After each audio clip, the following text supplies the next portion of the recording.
हाँ जी, तो फिर आज हम इंडियन कॉन्स्टिट्यूशन के बारे में बात करेंगे। हमारा इंडियन कॉन्स्टिट्यूशन किस तरीके से स्टार्ट हुआ था।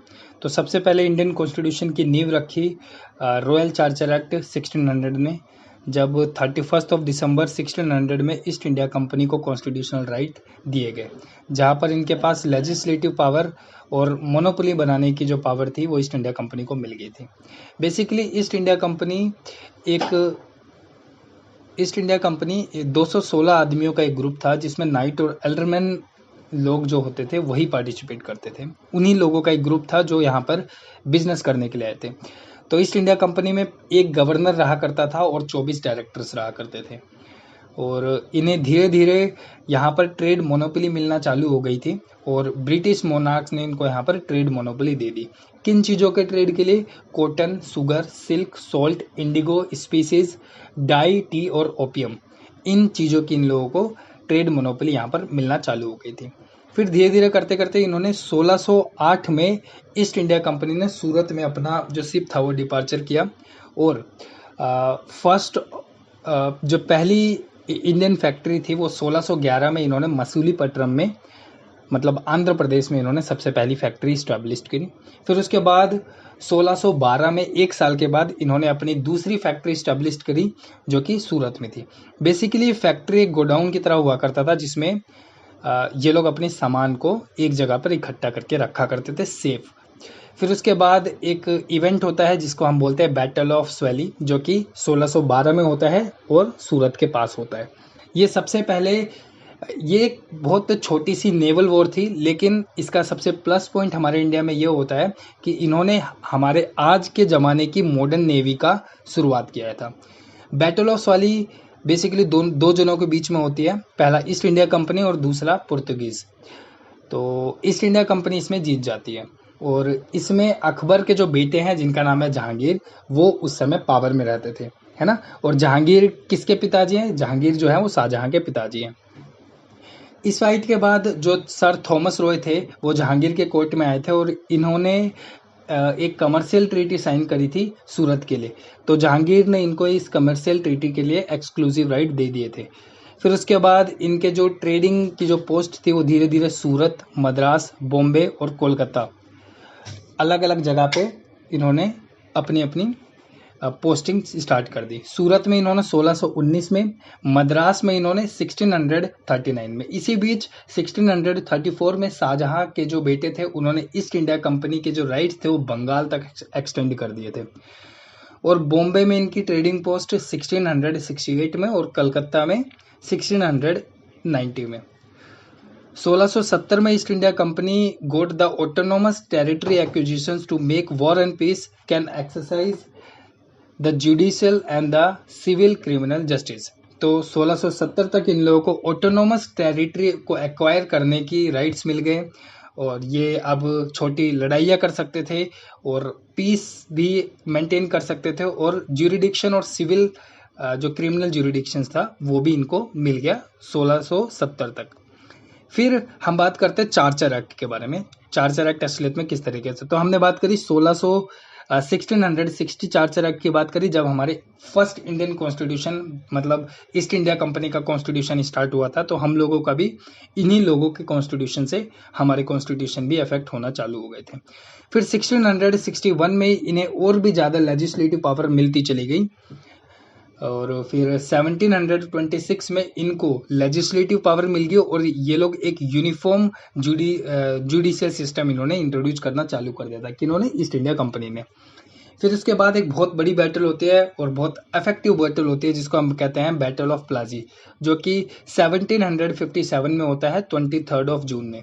कब होता है? 23 जून 1757 में। बेसिकली ये हुआ था कि जो बंगाल के जो नवाब थे जिनका नाम था सिराजुद्दौला, उनको बंगाल में जो इनकी फैक्ट्री थी, उन फैक्ट्री से जिस तरीके से इनको रेट मिलने चाहिए थे, टैक्स मिलने चाहिए थे, और प्रॉपर इनको वहाँ पर इनकी फैक्ट्री के अंदर जाने की परमिशन नहीं दी थी, जिसकी वजह से जो बंगाल के नवाब थे इन्होंने बैटल ऑफ प्लाजी स्टार्ट करी थी। तो बैटल ऑफ प्लाजी बेसिकली हुई थी कि जो वो ब्रिटिशर्स थे वो मिसयूज कर रहे थे ट्रेड प्रिविलेजेस का, और टैक्स की पेमेंट जो थी वो बंगाल के नवाब तक नहीं पहुंच रही थी। तो बंगाल के जो नवाब है वो जो उनका फोर्ट होता है उनको सीज कर देते हैं। और यहाँ पर एक बहुत बड़ा इवेंट होता है जिसका नाम होता है ब्लैक होल ट्रेजेडी, जिसमें 6 लोगों की जेल के अंदर 146 पीपल को एडजस्ट किया जाता है, और बहुत सफोकेशंस के कारण और बहुत छोटी जगह होने के कारण 123 जो ब्रिटिशर्स थे उनकी डेथ हो जाती है। और फिर इसके बाद इनकी बैटल होती है जिसमें ईस्ट इंडिया कंपनी की तरफ से जनरल रॉबर्ट क्लाइव आते हैं और नवाब की तरफ से Sirajuddaula. After the battle of Plassey जो बंगाल का जो नवाब है वो मीर जाफर को बना दिया जाता है, जो कि कमांडर इन चीफ था नवाब के आर्मी का, जिसमें ईस्ट इंडिया कंपनी के जीतने के बाद ओके बैटल ऑफ प्लाजी होने के बाद जब ईस्ट इंडिया कंपनी जीत जाती है तो वो मीर जाफर को वहाँ का बंगाल का नवाब बना देते हैं। और बंगाल के जो नवाब बनते हैं वो हमारे पहले जो ईस्ट इंडिया कंपनी जो पहले जो नवाब थे उनके कमांडर इन चीफ थे। फिर उसके बाद इनके सन इन लो को नवाब बना दिया जाता है कब 1760 को। और फिर मीर क्वासिम और हेक्टर मुनरो से इन लोगों की लड़ाई हो जाती है जिसको हम बोलते हैं बैटल ऑफ बुक्सर 1764 में हुई थी। और इसका एंड जो हुआ था वो ट्रीटी ऑफ इलाहाबाद से हुआ था, जिसमें ईस्ट इंडिया कंपनी को दीवानी राइट्स मिल जाते हैं 3 स्टेट्स में जैसे बंगाल, बिहार और उड़ीसा। जिसमें इस बैटल ऑफ बुक्सर के बाद जो ट्रीटी ऑफ इलाहाबाद होती है, हम इस पॉइंट को कहते हैं कि यहाँ पर इंडिया का जो वेल्थ है वो धीरे धीरे ड्रेन होना स्टार्ट हो गया था। फिर अब हम रेगुलेशंस की बात करते हैं। उसके बाद रेगुलेशंस आने स्टार्ट हुए इस बैटल के बाद, बैटल ऑफ बुक्सर। सबसे पहली बैटल हुई थी बैटल ऑफ प्लाजी और फिर बुक्सर।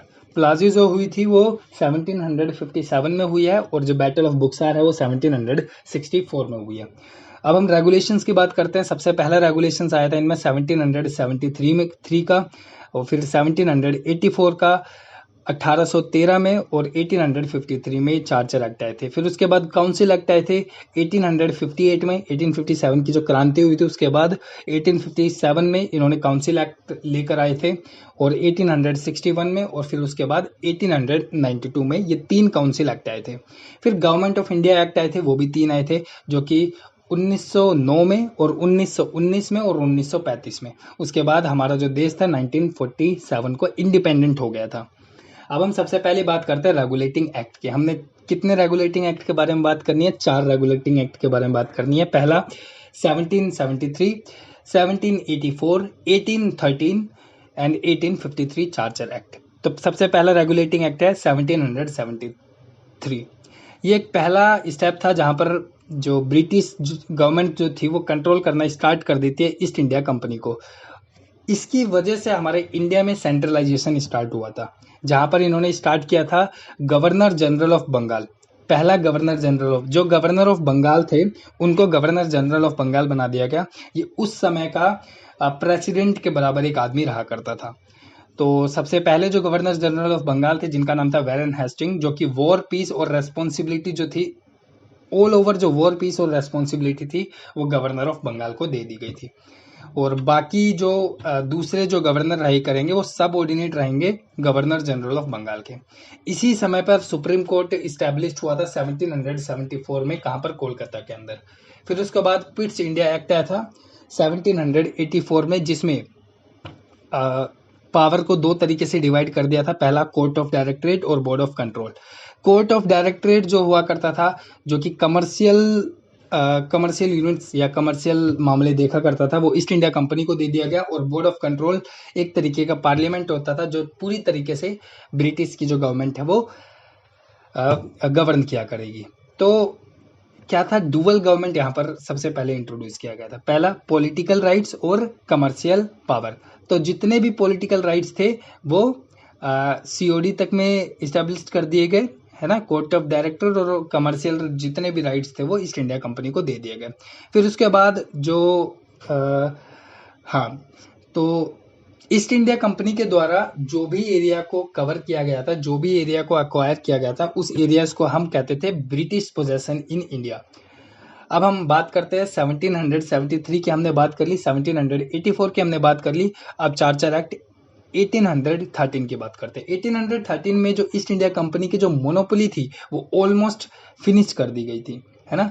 और कहाँ से इनकी रोक दी थी, जो एक्सेप्ट हर तरीके से इनकी मोनोपोली को ख़त्म कर दिया गया था, बस चाइना के साथ, और जो इनका चाय का जो ट्रेड था वो इंडिया के साथ इनको छोड़कर बाकी सारी जो मोनोपोली थी इनकी ख़त्म कर दी गई।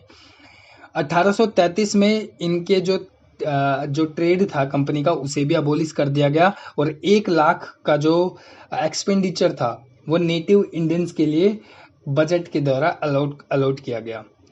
ये उस समय 1 लाख जो वेस्टर्न एजुकेशन को प्रमोट करने के लिए इंडिया के लोगों में 1-2% जो टोटल बजट रहा करता था, वो उन्होंने वेस्टर्न एजुकेशन को प्रमोट करने के लिए इंडिया में इस बजट को इंट्रोड्यूस करा था, जो कि 1 लाख था, और उस समय टोटल बजट 49 लाख रुपए का रहा करता था। तो हम ये कह सकते हैं ये ऑलमोस्ट 1.9% टोटल बजट का इन्होंने वेस्टर्न एजुकेशन को प्रमोट करने के लिए इंडिया में लाया था। ये कब लाया गया था? चार्टर एक्ट 1813 में। अब हम फोर्थ की बात करते हैं, जो कि चार्टर एक्ट 1833 में, इसको सेंट हेलेना एक्ट भी बोलते हैं, जो कि 1833 में आया था। तो वही सेम बात है, जहाँ पर ये एक्चुअली क्या होता है, सेंट हेलेना जो है वो एक आइलैंड है अफ्रीका में। तो जो ईस्ट इंडिया कंपनी के कंट्रोल में था पहले ये आइलैंड, फिर ब्रिटेन बाद में ये जो आइलैंड है वो ब्रिटेन के कंट्रोल में आ जाता है, इसलिए इसको सेंट हेलेना एक्ट भी कहा जाता है। यहाँ पर एक ये बहुत बड़ा पैराग्राफ जब आया था उसमें एक इस आइलैंड के बारे में भी डिस्कस किया गया था, जिसकी वजह से इस चार्टर एक्ट 1833 को सेंट हेलेना एक्ट 1833 भी बोला जाता है। 1833 में जो गवर्नर जनरल ऑफ बंगाल रहा करता था उसको all over governor general of India का दर्जा दे दिया गया, और सबसे पहले जो गवर्नर जनरल ऑफ इंडिया बनाए गए वो बनाए गए थे लॉर्ड विलियम बेंटिक। तो सबसे पहले जो गवर्नर जनरल ऑफ बंगाल थे जिनका नाम था वैरन हेस्टिंग, और सबसे पहले जो गवर्नर जनरल ऑफ इंडिया बनाए गए इनका नाम था लॉर्ड विलियम बेंटिक। इनके पास सिविल और मिलिट्री पावर इनको दी गई, और गवर्नर ऑफ जो बॉम्बे है और मद्रास है इनको इनकी पावर से डिप्राइव किया गया, लेजिस्लेटिव पावर से डिप्राइव किया गया। इसका मतलब ये है कि अगर किसी भी तरीके की सिविल या फिर मिलिट्री वॉर करनी है तो आपको गवर्नर जनरल ऑफ इंडिया से परमिशन लेनी होगी। इसका मतलब ये हुआ कि जो बॉम्बे और मद्रास है ये दोनों सब ऑर्डिनेट हो जाते हैं गवर्नर जनरल ऑफ इंडिया के। ईस्ट इंडिया कंपनी के जो ट्रेड है उसको डिप्राइव किया गया, और ओपन सिविल सर्विस एग्जाम की स्टार्टिंग की गई, मतलब इंडियन सिविल सर्विसेज यहीं से स्टार्ट किया गया। इसके बाद हम लास्ट एक्ट पढ़ते हैं जिसका नाम है चार्टर एक्ट 1853 में, जिसमें सेपरेशन ऑफ पावर को दिखाया गया।